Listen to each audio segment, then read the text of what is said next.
magacaagu saddexan iyo maxaa maanta halku keenay magacaygu waxa la yiraahdaa Cabdullaahi Aadan Cali maxaa halku keenay maanta waxa maanta halkan keenay arinta waxaan aad iyo aad ugu qiirooday la leeyahay wadankii qayb mar la qaatay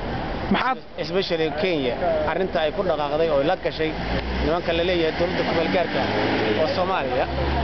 ee badii Soomaaliya gacanta ka saaray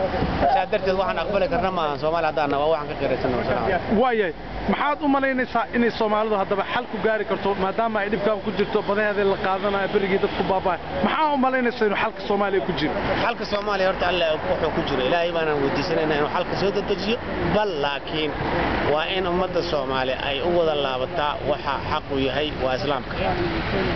ما شاء الله magacaagu maxaa walaal magacaygu waxa la yiraahdaa Cabdullaahi Aadan Cabdullaahi aad iyo aad baa u faraxsan aad iyo aad baan kaaga mahad celinayaa arinta tirig waa ducaale Ciise Yuusuf oo dad far badan halkan maanta isugu yimid mudaharaad lagu soo jeeyo wadanka Kenya doonayna bal qof walba yiraahdo halkan waxaan ku hayaa dhalinyaro Suudaan diini maxaa maanta saaxiib ku keenay والله صاحب ducaalo waa u jeedaa Soomaaliya 20 sano soo socotay meel sa u noolaalahay inaan dib ku jira dalkii waa la gatay dadkiina hore uga barakaceen daaminis hadda waxaan ahay dad qaxooti ah oo dal leh laakiin waxaan noqonaynaa muddo yar kadib dad qaxooti ah oo dalay u noqdaan lahayn sababta halka u nimidna waxa waa inaan taas ku hortagno laakiin Soomaaliyeena dad damiir lama aha damiir hayeshaan dadkeena waad u jeedaa tafraaruq iyo qabyaalad iyo qurun ku jiro maxaa u malaynaysaa weygee ayaad u malaynaysaa dadka Soomaaliyeed inay soo iman karaan maxaa Soomaaliya dadka Soomaaliyeed miyay ka daciifsan yihiin Kenya miyay ka liitaan xagga wadanimada malasanaa miyay ka liitaan ka beeki madaxweynaha Kenya maxaa u diiday madaxda Soomaaliya inay noqdaan rag reform leh oo dadkii shacabka Soomaaliyeed soo jiito dib ka qaada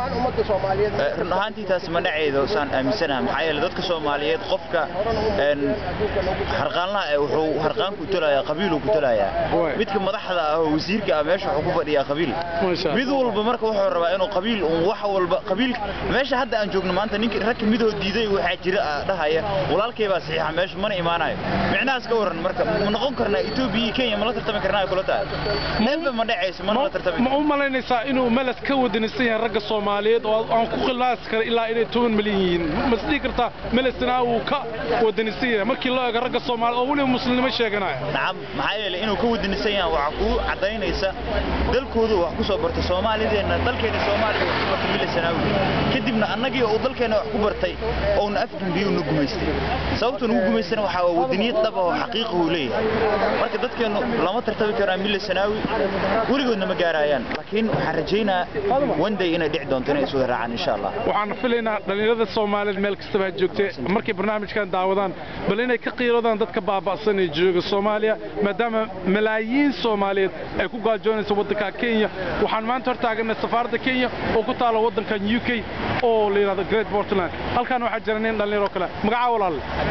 Cabdixamiid walaal maanta maxaa ku keenay waxa keenay waxaan ka danqaday badanadii iyo dadkanadii iyo diintanadii ay Kenyaankan gateen oo niman Soomaaliyeed dawlad sheeganaya ay u saxiixaan in dalkanagii iyo badahanagii iyo kheyraadkanagii la qaato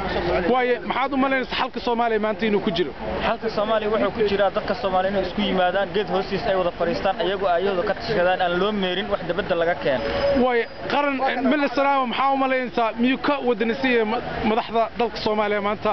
ama hogaamiyaasha dalka Soomaaliya hadda hogaamiye Soomaali ay doorato ma jiraan waa wax xasanaa uu noo keenay asagaaba dhalayba walaal hogaamiye Soomaaliyeed sax ma u jiraan wiilashaas dalka iyo diinta difaacaya odayaasha iyo culimada inta la isku yimaado in Soomaali isku keenaan oo ka wada hadlaan ayahooda ay badahooda la gadanayo diintooda dalkooda ay wada dhistaan aad iyo aad baan ka mahadcelinayaa brother